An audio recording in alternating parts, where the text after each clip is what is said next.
This one needs 87 dead dynos. Things leaking serious fuel.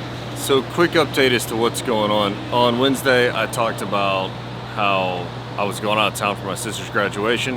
That happened. I'm kidless, wifeless for a couple of days to, well, go out of town, do that one whopping day, and I'm headed back.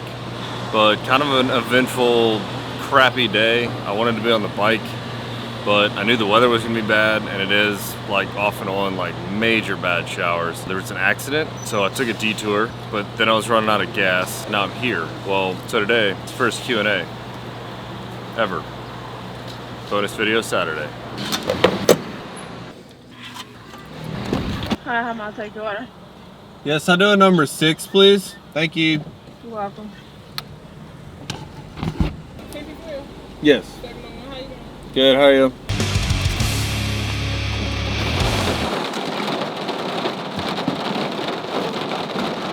So one thing I see in the comments all the time is this car.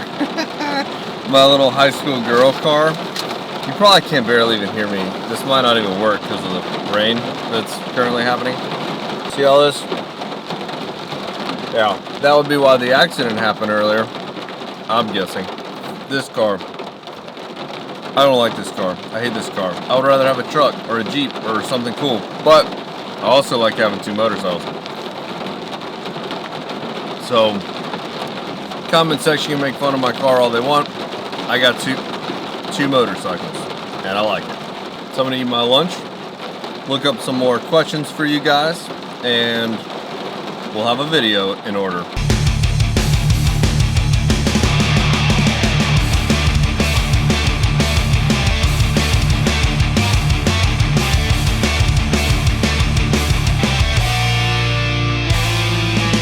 It's finally not raining kind of a little bit. This is rough driving right now.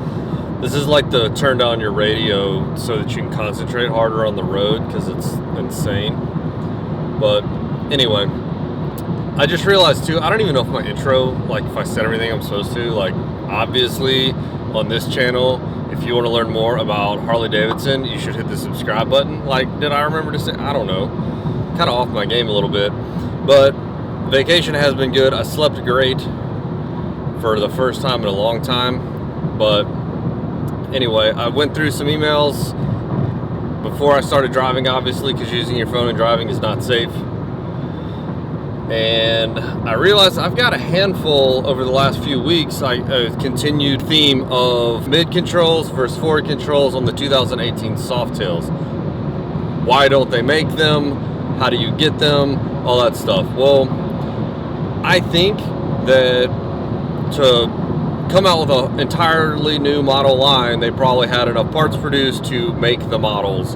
And when it came time to make the kits, either they didn't have enough to make enough kits to then offer them up for sale, or there's some fitment issues with the stock pipes or something like that.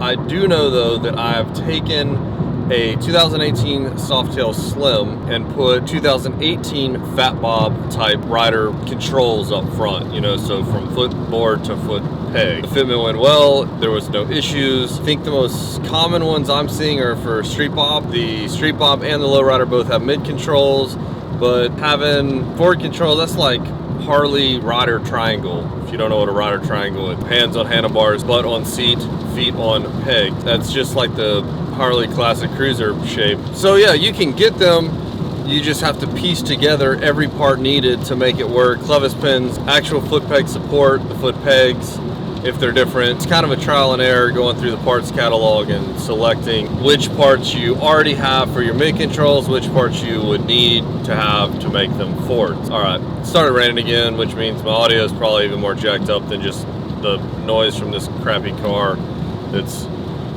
just loud. Never notice that? Like, the nicer the car, the quieter it is. So the quality of steel they use or something, I don't know. This also sucks because I can't use cruise control. You're not supposed to use cruise control when the roads are wet because, I don't know, it like increases your hydroplaning probabilities or something. Alright, I gotta turn the radio back down and like concentrate.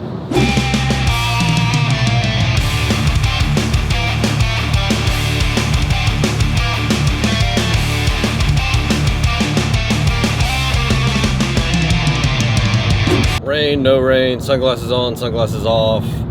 People that ride on the left-hand lane really slow really piss me off. So I'm on the back roads now. That's not a problem anymore, which sucks in its own right, because now I'm just stuck behind this slow-ass truck. I've been getting a lot of questions about the new t-shirts that I just got. Showcased them in my Nothing video that has now been dubbed the Seinfeld episode, which is fun. I mean, it's not like Seinfeld at all, it's just about nothing. But anyway, yeah, those shirts, the shirts that I wear in the shop, they are not available for purchase. They are, yeah, for employees only. I'll work on getting you guys some shirts that you can rock, some Chattahoochee HD merch in a coming episode. I'll get with the general merchandise manager, see what we can do. I'm not even doing the speed limit. This is ridiculous. Mechanical noise. You get asked a lot about noise. Noise on the internet, it's crappy phone footage, audio. I don't know what's up with that noise, with the noises. One noise that you could hear is cam chain noise. I've been getting, I guess there's an article floating around on the internet about the 103 cubic inch twin cam and their cam chain shoes failing. That's news to me. I don't really see cam chain shoe failure on anything other than like 2099 to 2006. Those are the spring-loaded ones versus the hydraulic ones. If you don't know what I'm talking about, then you must not play on the forums, because if you read the forums about cam chain shoes, then it's like you'd think the world was ending. But yeah, I don't see a failure in those. They last 50 to 75,000 miles, hopefully, probably. It is, whoa, hold on, wait for it. All right. It is, however, one of those things that if I'm in a motor at 40,000 miles and it's like in my hand, this extremely not expensive part, because I'm in there for some other reason, I'm probably going to replace it. You know, I think the spec is anything above 50% wear is okay, but why would you want to go back in there again once it's 100% worn, or like below 50% rather? Like, just, if you got it in your hand, just replace it. It's not expensive. All right, back to driving. I really don't like driving. I'd rather be riding a motorcycle, but I'm really glad I'm not riding a motorcycle in this weather, because that would suck. I had to wear a suit and stuff, you know. I would have blown. Have my suit and camera gear getting all wet and stuff.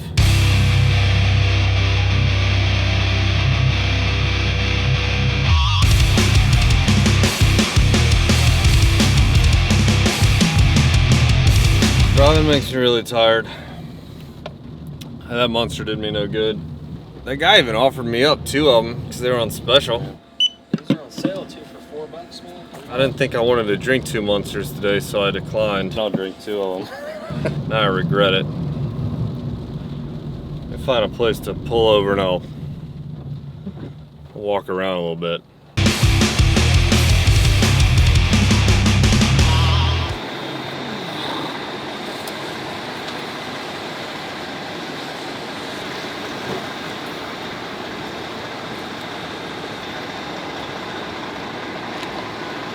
So the last question I get is about oil all the time, capacities, what type, all that stuff.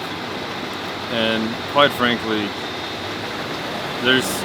if you're gonna do your own works where it matters, like what oil you're like picking at the store or whatever, or if you need another capacity because you're the one putting it in there, your best bet is to own a service manual.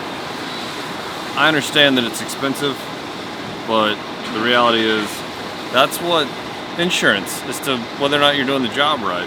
The next best thing though is an owner's manual. It has a lot of the capacity levels and what oil is recommended for primary, transmission, or engine. But what if you bought it used and you don't have it? You know, the owner's manual. Well, I'll show you how to get one for your bike.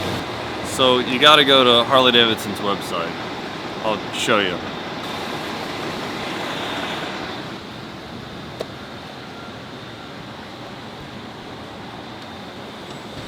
Alright, so go into there. We'll do a screenshot of that. Alright, that probably looks a lot better. Got a screen recording going. And you just click on the Owner's tab, go to Owner's Manuals, select your language, and your country agree to all of their wonderful terms of service. I'm going to set my VIN in there. I'm going to blur it out because the internet is weird. And there's my bike. I can check vehicle documents, look at the owner's manual, and boom, there we have it. Alright, close that out because, well, I don't need to walk you through the owner's manual, I don't think.